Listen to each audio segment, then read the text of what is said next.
E eu queria convidar a Luciana, que é a gerente de projetos nosso da Liferay, para falar como a gente vem implementando esses métodos no nosso time de engenharia, tá? E aumentando a produtividade desses times. Por favor, Luciana, venha cá. Oi, boa tarde. Boa tarde, como Noel falou, meu nome é Luciana, eu trabalho como gerente de projetos na Liferay Latinoamérica, no escritório de Recife. E o que eu vim conversar com vocês aqui hoje é sobre o dia a dia da gente, como a gente está implantando métodos ágeis nos times. A gente está com um time piloto, que é o time de Business Productivity, que é o caso de estudo que eu quero apresentar para vocês. E ontem, quem que estava aqui ontem na palestra de métodos ágeis? Pronto, que ele trabalhou mais conceitos e hoje eu vou focar mais na prática. Como a gente está fazendo esse processo de transformação, de conscientização, e o meu objetivo aqui é que vocês possam chegar segunda-feira nas empresas de vocês e já começar a agir de alguma forma. Esse é o objetivo, então é bem prático. E no final, acho que é melhor a gente deixar as perguntas para o final, caso tenha, mas se vocês se sentirem confortáveis e quiser interromper, também fiquem à vontade, é uma conversa aqui. Então, só para contextualizar, porque a gente falou do Liferay 7 aí em todas as palestras, e a gente falou no que está sendo desenvolvido, nas novas funcionalidades, dando apoio a esses três núcleos, né, que desenvolvem as funcionalidades. A gente tem um pessoal que se preocupa com a interface do usuário e tem outro pessoal que se preocupa com a configuração básica, né, manutenção, a segurança de toda a estrutura. E aí vamos lá, né, o Business Productivity. Essa é a nossa equipe, é uma equipe bem grande, a gente tem 14 pessoas e está dividido em Recife, tem o pessoal em Madrid, tem o pessoal em Los Angeles. Então a gente tem uma equipe multidisciplinar, não tem só desenvolvedores, tem designer, tem um Product Manager, tem eu que cuido do processo, né? Tem uma pessoa responsável pela documentação técnica do que está sendo desenvolvido e nós temos todas as habilidades para realizar todas as atividades do projeto, desde a estratégia inicial, implementação, testes e manutenção do produto. E aí, por que métodos ágeis, né? Vou passar rapidinho porque a gente já viu a parte conceitual ontem. Mas a gente enxerga muitos benefícios nos métodos ágeis e por isso que a gente desenvolve o portal e os times estão apoiados nessa metodologia. Devido às entregas frequentes, né, a gente entrega parte do produto mais frequentemente ao cliente, a gente está sempre procurando entregar valor mais cedo. Nos ajuda a reduzir riscos. A partir do momento que a gente entrega partes pequenas do produto, a gente tem um feedback mais frequente e a gente consegue visualizar possíveis problemas e já corrigir o rumo do projeto. Visibilidade do progresso do projeto, a gente trabalha muito colaborativamente com o Product Manager, que traz a visão do cliente, e então a gente consegue ter todo mundo muito integrado e é muito transparente em que fase do projeto a gente está, rumo aonde a gente quer chegar.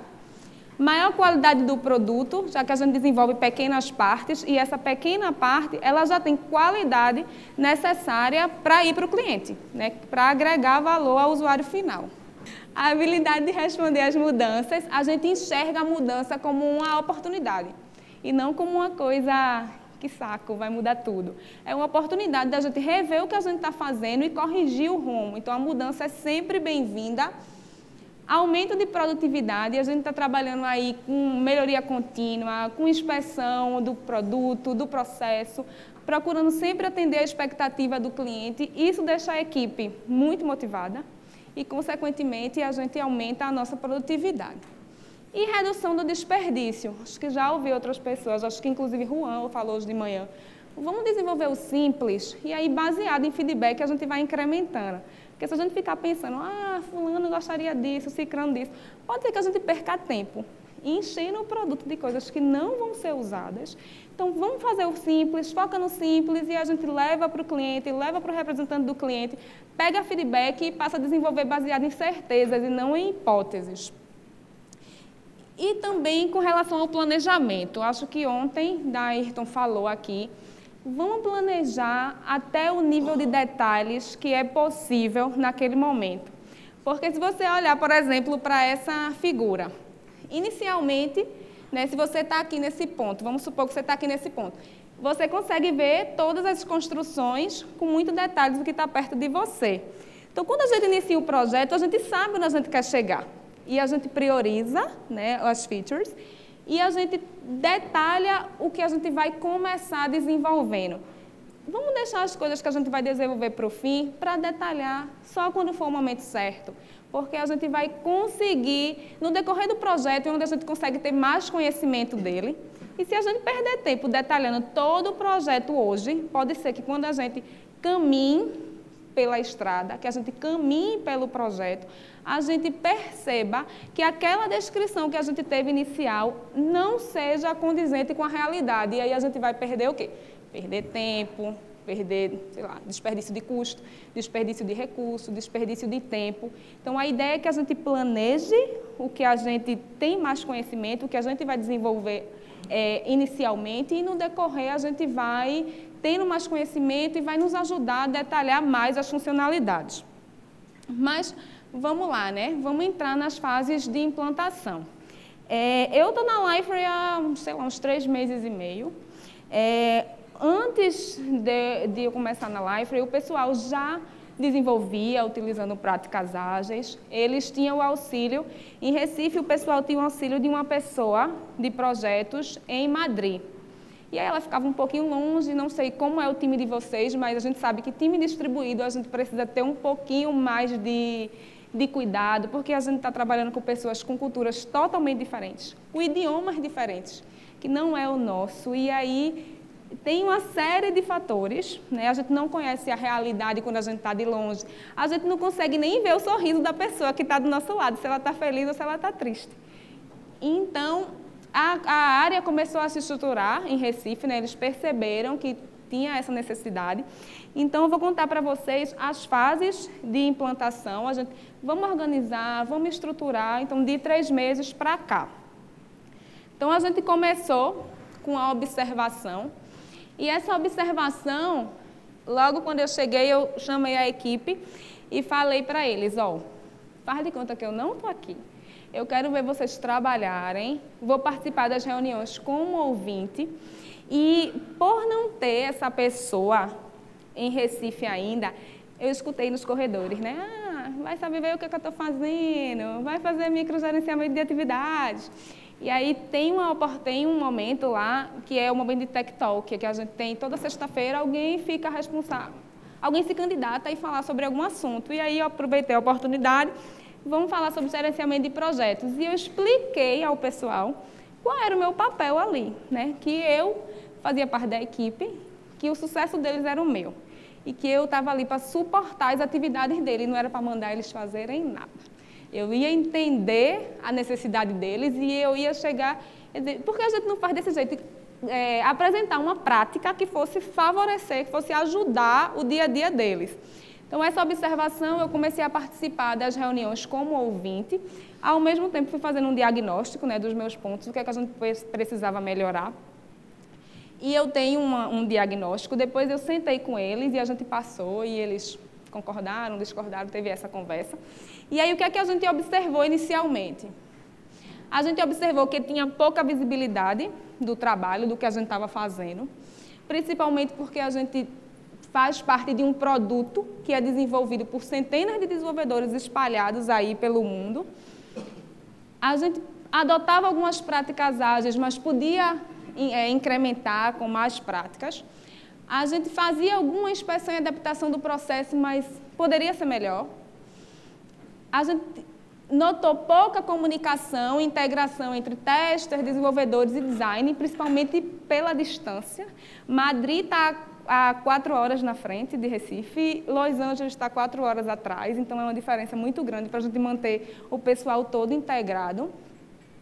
Pouca referência de produtividade e tinha pouco planejamento. Existia planejamento, mas a gente poderia melhorar. E aí, para essa segunda fase, essa fase de experimentação, a gente definiu 2 objetivos, que seria dar maior visibilidade, né, ao progresso do projeto, maior visibilidade, e dar cadência à equipe, ritmo. O que é que a gente consegue desenvolver num determinado tempo? que a gente desenvolvia as funcionalidades, mas poderia ser que demorasse 1 semana, demorasse 3, demorasse 4. Vamos pegar, dividir o projeto em partes e saber o que é que a gente consegue entregar em 2 semanas. E dentro do ideal, o que é que seria ideal a gente fazer e o que é possível, dentro de todas as restrições que a gente tem, né? A quantidade de desenvolvedores, quantidade de testers, distância, quantidade, sei lá, de tempo, né, que a gente tem a release do 7 para entregar. Então, dentro de todas as nossas restrições, o que é que a gente pode fazer para ajudar o projeto? A gente não se apegou a nenhum framework. A gente não usa Scrum by the book, a gente não usa Kanban, a gente não usa XP. A gente buscou melhores práticas de todos os frameworks e juntou, adaptou para as nossas necessidades. Então, primeiramente, a gente começou a trabalhar na priorização do backlog. A gente tem um backlog gigante, vamos priorizar. A gente tem um backlog único de bugs e de histórias, a gente não divide isso. Então, para a nossa iteração, que é de 2 semanas, a gente está trabalhando atualmente de 2 semanas, a iteração a gente prioriza novas funcionalidades, bugs e monta o nosso escopo. Ele é flexível no decorrer das 2 semanas. O que a gente procura focar porque acontece muito o seguinte, faz isso aqui para mim que é rapidinho, né? Todo mundo, é rapidinho, tu não vai perder tempo nenhum. No instante tu termina. E a gente sabe que não é assim. Mesmo rapidinho, ele vai gastar algum tempo. Então, esse rapidinho, entre o outro que não é rapidinho, o que é mais importante? Então, a gente está sempre procurando pensar. Vamos fazer isso, beleza. Fazer a funcionalidade A em detrimento da B, ok. Mas saiba que não vai sair a B. Né? Então, sempre a gente tem que fazer esse balanceamento. Outra coisa que a gente tem feito bastante, a gente não tinha um tempo fixo, agora a gente tem 2 semanas. Então, a gente tinha histórias gigantescas. Vamos diminuir as histórias, até porque a gente queria dar ritmo. Quebra essas histórias, quebra esse escopo, e a gente tem que começar e terminar a história em 2 semanas. Vamos dar ritmo aqui para a gente precisar ver. Nada mais estimulante do que a gente ver as coisas sendo começadas e terminadas. Eu, pelo menos, adoro. Pegar a minha listinha e começar a dar o ticket que está done, e isso dá um estímulo que quero mais, pode trazer, porque eu estou dando cabo do negócio. A gente também começou a fazer reuniões, o pessoal já fazia stand-up, a gente manteve as stand-ups, né, e começou a fazer reuniões formais, né, de planejamento, de entrega e de retrospectiva. A gente também não só inspeciona e adapta o projeto, o produto, como também o processo, o que é que a gente pode melhorar. E agir em cima dessas ações, porque não adianta eu ter um momento para saber o que eu posso melhorar e não ter um plano de ação para elas, né? E até dentro do plano de ação, do que a gente precisa melhorar, a gente precisa priorizar, porque a gente tem 10 coisas para melhorar. A gente não vai poder fazer as 10 ao mesmo tempo. Então, tem várias técnicas de priorização de atividades, e aí vocês têm também muitas técnicas de retrospectivas, tem até um site que eu gosto muito, que é o fanretrospectives.com. Vocês podem dar uma olhadinha, tem várias técnicas para retrospectivas e outras atividades de brainstorming e de icebreaker. É muito interessante esse site. Também começamos a melhorar com relação a dar mais visibilidade. A gente tem uma coluna, né, dentro do nosso quadro de Work in Progress, e aí um cenário muito comum tem um desenvolvedor trabalhando em 4 tarefas ao mesmo tempo. É fato que ele não está trabalhando em 4 tarefas ao mesmo tempo. Não é humanamente impossível a gente estar fazendo 4 coisas ao mesmo tempo. Então, a gente começou a disseminar mais o conceito de vamos pegar uma atividade, vamos passar todo o ciclo dela, vamos terminar antes de pegar outra. Beleza, às vezes eu fico bloqueado. Não tem problema, pega outra, mas assim, 4, 5... Não, pessoal, vamos tentar pegar 2 no máximo. Só que isso é um trabalho que o quê? Exige... Isso é mudança de hábito, né? É mudança de cultura. Então, exige paciência, não é do dia para a noite, mas a gente tem que começar a fazer. E tem dado certo, já está bem melhor do que há 3 meses atrás. O quadro virtual, a gente usa o Gira. Não sei aqui se vocês conhecem o Gira, a gente usa o Gira. É uma ferramenta bastante robusta, tem várias funcionalidades. Mas existem outras aí no mercado, free, paga, existem muitas. Tem outro projeto lá que a gente usa o CodeTree, que é integrado com o GitHub, e é muito boa também. Está no início ainda, mas eles estão bem empolgados em melhorar. Ele já fazia, a equipe já tinha um quadro virtual, o que a gente fez foi refinar, deixar naquele quadro o que era realmente importante para a equipe e para os stakeholders. E métricas, né? Existiam já algumas métricas e a gente acrescentou algumas outras. O que é que a gente passou a medir? A velocidade da equipe. O que é que a gente consegue fazer nas 2 semanas, né? O gráfico de velocidade que nos ajuda a planejar melhor a próxima iteração. Esse gráfico aqui é ilustrativo, não é dados da equipe, tá? Mas, por exemplo, se eu vi que numa iteração 1 eu consigo fazer 35, eu já posso arriscar na próxima. Vamos ver o que é que a gente pode fazer mais um pouquinho. Sempre a gente vai conseguir mais? Não. Né? A gente vai chegar um momento que a gente vai estabilizar e tem muitas vertentes que podem influenciar o resultado da equipe naquela semana. Até um probleminha pessoal, você precisar se ausentar. Então, isso aqui, realmente, a gente pode traçar uma média e ir acompanhando esses números. E aí, por exemplo, aí na interação 3, que foi 22, a gente procurar saber por que 22, né? Já que está um pouquinho abaixo da média, e agir em cima do que causou aquela queda, né, na produtividade. Outro gráfico que a gente tem utilizado é o burn down. A gente consegue perceber quantas atividades a gente queima por dia. E aí tem a lista de tendência, né, que é essa vermelha. E no decorrer da iteração, as coisas vão oscilando, mas nos dá a gente fica muito visível se a gente vai precisar agir para atingir o objetivo da iteração ou não. E tem esse número também que a gente costuma utilizar, que é o planejado e o entregue. As coisas que acontecem, né, durante a iteração, que nos ajuda a entregar mais ou menos, e aí a gente consegue ver o que é que aconteceu, né, de diferente, ou a quantidade de trabalho extra, a quantidade desses trabalhos que o pessoal pede rapidinho aqui, então isso está refletindo bem aqui, e aí a gente consegue atuar em cima disso. E aí, com relação à métrica, eu trouxe aqui para vocês, eu acho muito importante, e a métrica, a gente está trabalhando em equipe, métodos ágeis, ele foca muito em colaboração, não só com o cliente, mas da equipe. E acho que métrica tem que ser facilmente coletada, porque se eu passar 2 semanas para coletar uma métrica, aí eu divulgo, e depois eu passo mais 2 para coletar outra métrica e divulgo. Vamos ver aí que está tendo um desperdício em algum lugar, né? Então, eu tenho que ser facilmente coletada, tem que incentivar a comunicação.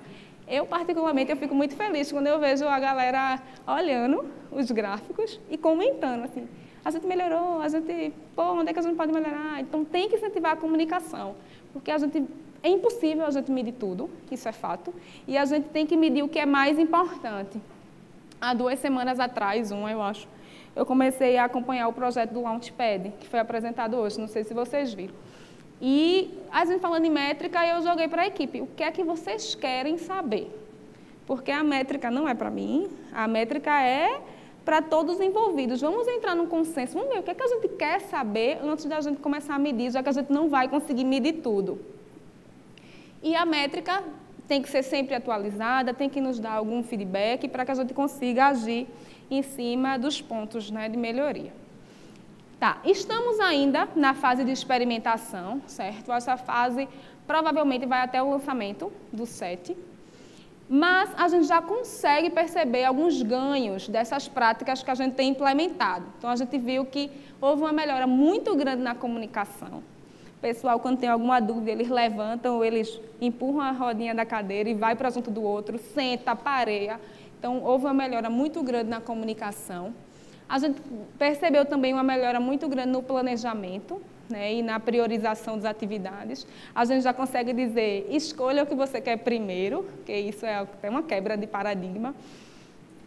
Uma maior visibilidade do progresso do projeto, né, não só em Recife, entre o pessoal que trabalha em Recife, mas as pessoas que estão em outros escritórios já recebeu esse feedback, que eles já conseguem saber exatamente o que a gente está trabalhando, que antes isso não era tão claro e agora ficou bem mais claro.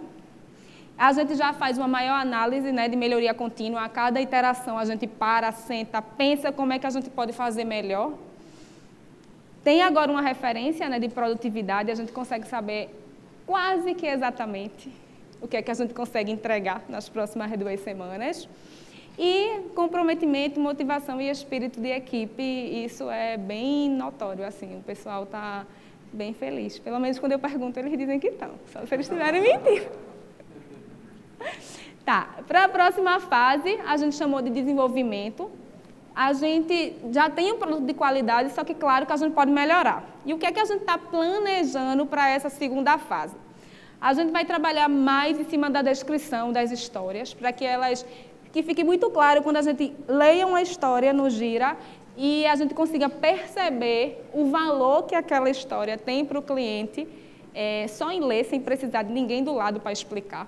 Então, isso é muito importante que vocês, quando forem escrever as histórias de vocês, foquem no benefício que aquela história vai ter ao ser implementada, né? Sem precisar que a gente tenha alguém do lado explicando, ela tem que ser autoexplicativa.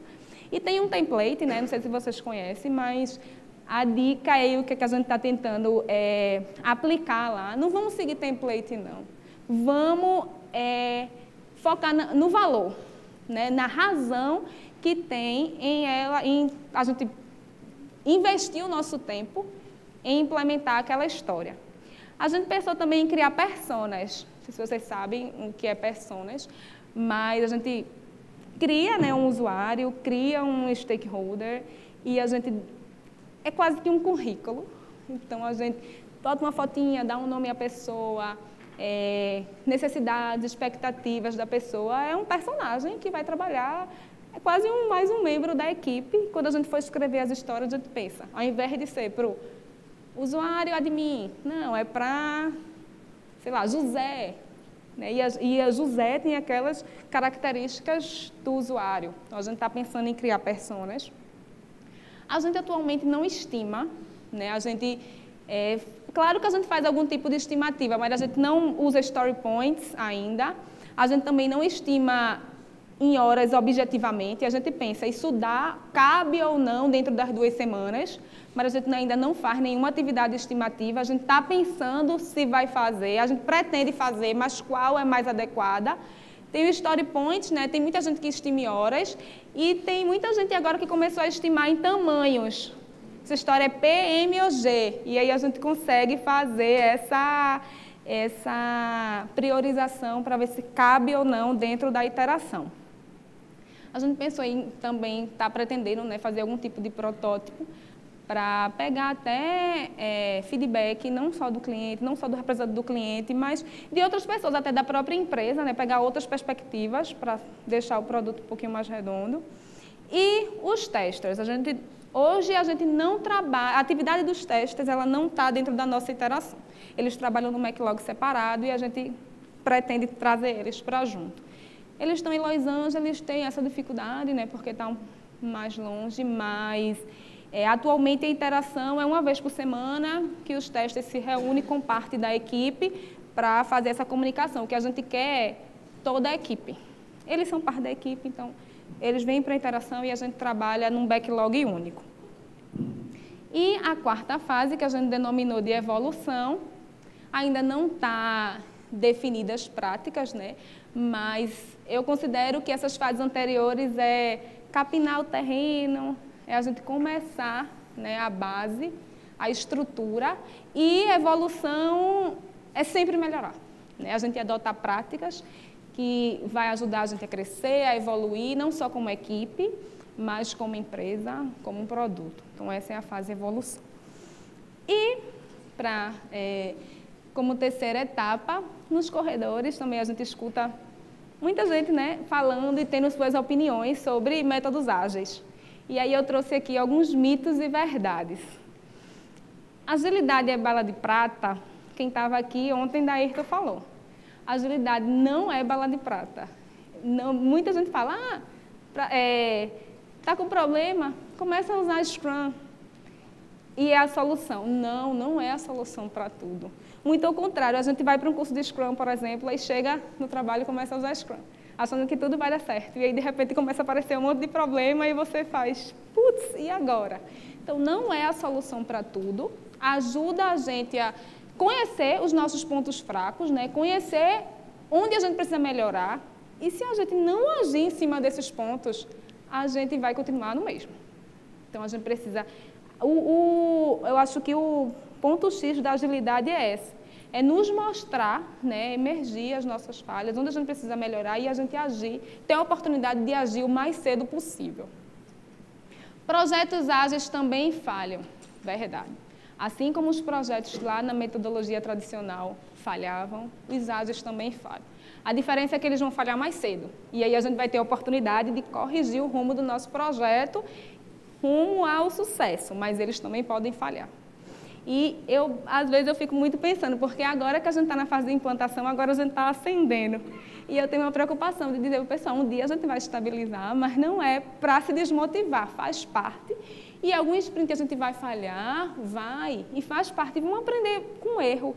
Porque não adianta também a gente chegar a ler um livro teórico se a gente não tem a experiência, né? Vamos errar, vamos aprender com o erro e levanta a cabeça e que a gente vai acertar na próxima. Esse é o pensamento. Agilidade é antidocumentação. Não, não é. A gente precisa documentar. Agora a gente vai documentar o que é necessário. A gente não precisa documentar, sei lá, documentar por documentar. Ninguém vai documentar por documentar. Documentar para ninguém ler, não tem nem estímulo, né, de documentar para ninguém ler. Vamos ver o que é necessário, até porque desenvolvimento de software é para desenvolver software, não é para desenvolver documentação. Vamos documentar só o que é necessário. Desenvolvimento de software de maneira ágil não é uma das coisas mais simples de se fazer. Verdade. Não adianta a gente ir para um curso, a gente ler um livro, querer aplicar e que tudo vai ficar blue. Não, não vai. Né? O minimalismo desses frameworks, né, eles são bem poucos prescritivos, aí a gente acha que tudo vai dar certo. Não, tem que ter paciência, tem que ter persistência, é uma mudança de hábito, né, uma mudança de cultura. Agilidade somente serve para times pequenos. Não, vocês viram que meu time tem 14 pessoas. Então, o que dizem por aí é que é de 5, 7, 8, 9 no máximo. Mas não, a diferença é que a gente vai precisar ter um pouquinho mais cuidado no gerenciamento, mas ele também serve para times maiores e o pessoal está falando muito aí em escalabilidade, né? Empresas grandes adotando os ágeis, então não é somente para times pequenos, a gente pode também aplicar em times grandes. E as pessoas são mais importantes que o processo, isso é fundamental, né? Foco nas pessoas. Elas são os principais agentes de mudança que a gente tem dentro da nossa empresa. Elas são o ativo principal da nossa empresa. Então, foco nas pessoas. Vamos criar um ambiente que as pessoas consigam testar suas novas ideias, que elas consigam errar, né? E sem ser repreendidas, porque tem muito lugar que a gente fica com medo de errar e depois o chefe chama e a gente chega vai se tremendo. Vamos criar um ambiente que as pessoas tenham a oportunidade de testar novas ideias, de falhar e de corrigir os seus erros. E aí eu deixo uma mensagem final que líderes incríveis saem da sua rotina para melhorar a autoestima da sua equipe. Se as pessoas acreditam nelas, acreditam no potencial delas, é surpreendente o que elas podem conquistar. Obrigada. O grande desafio que eu vejo nas minhas equipes para implantar, não a metodologia, mas o pensamento ágil, é que é o seguinte, dentro das áreas de TI ou das áreas mais próximas da tecnologia, a gente consegue disseminar essa informação, esse pensamento com uma certa facilidade. Uhum. Mas quando a gente começa a aumentar essa abrangência para a área de produto, se bem que aqui a gente tem uma gerente de produto que é parceira, mas quando a gente chega, por exemplo, para a área de legal, jurídico, operações, que tem aquele modelo mais tradicional, mais centrado, cheio de regras, e, afinal de contas, a TI trabalha muito para essas áreas, a gente tem um atrito muito grande, um conflito de ideias. E eu queria, de repente, que você pudesse compartilhar com a gente como que é esse dia a dia, essa troca de informações que de repente existe dentro da Life, entre esses universos aí que talvez sejam conflitantes, entre TI e, de repente, as áreas um pouco mais tradicionais da companhia. Uhum. Tem a área de marketing, Pedro, né, que é o líder da área de marketing, eles já estão usando Kanban, né, os princípios do Kanban. E o que eu acho muito legal que tem acontecido, a gente está realmente começando pela engenharia, né, e a gente com certeza no futuro pretende abranger esse pensamento para todas as áreas, mas o que eu fiquei mais feliz é que mesmo sem eu, que sou a pessoa que estou responsável por essa estruturação dentro da área de TI, as pessoas me procuram para saber um pouquinho mais de métodos ágeis.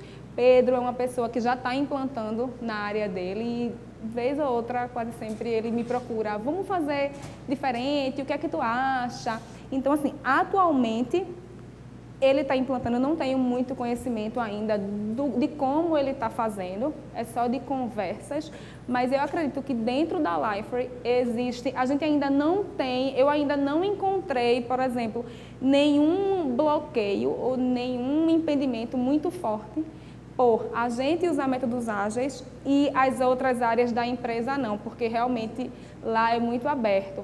Mas Pedro já está usando e está muito satisfeito e eu espero que, como falei, né, a gente precisa de agentes de mudanças, que ele seja alguém que vai estar comigo para a gente ir junto levar esse pensamento assim, para toda a empresa.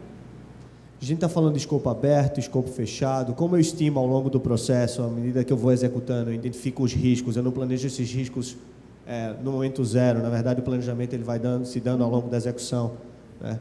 Como é que você vê, por exemplo, o método ágil está diretamente associado a um escopo aberto ou ele pode ser trabalhado também com escopo fechado? Como é que você vê essa situação? Tá. O que eu acho é que a gente, na verdade, eu acho muito difícil a gente vender, porque isso é quebra de paradigma, né? Isso é quebra de cultura, porque a gente vem de 1000 anos fazendo de um jeito e de repente há 10 anos a gente começa a fazer de outro. Eu acho que é muito difícil, por exemplo, você pegar um cliente que tem uma mentalidade totalmente diferente. O que eu faria se eu fosse vender? A gente trabalha muito em questão de tempo, né? O que é que a gente pode fazer num tempo? E eu acho que, independente de ser fechado ou aberto, a gente tem que ser transparente, né? Dentro de um determinado tempo, eu consigo desenvolver isso do meu ponto de vista hoje, mas tudo pode mudar no decorrer do projeto. E se ele quiser escopo fechado, a gente tem que deixar um alerta e que aquilo pode não ocorrer naquele tempo. O que eu acho que minimiza esses impactos é esse feedback constante, né? A gente ser sempre muito transparente com ele e, de repente, você fecha o escopo fechado e vê que não foi aquilo que você tinha planejado, chama ele, conversa com ele e tenta buscar uma solução que seja melhor para os dois. Eu acho que a gente pode entrar pelas duas abordagens, mas no final das contas a gente vai chegar na transparência. E é muito importante que a gente consiga também que ele entenda esse nosso pensamento, né? Porque é realmente bem difícil, mas eu acho que é uma onda que tem que ter paciência, que tem que ter muita comunicação, persistência, né? Muita comunicação e transparência. Acho que para trabalhar colaborativamente, porque eu vejo que empresa e cliente têm o mesmo objetivo, né? Porque a gente às vezes trabalha com contrato e a gente trabalha com contrato para se proteger. A gente não trabalha com contrato para atingir o objetivo, é mais para se proteger caso alguma coisa dê errado. Mas os dois têm o mesmo objetivo. Por que a gente não trabalha junto? Então, eu vejo muito desse lado. Independente de escopo fechado, aberto, tem que ter comunicação e tem que ter transparência. Perfeito. Muito obrigado, Luciana, pela participação. Obrigada a você.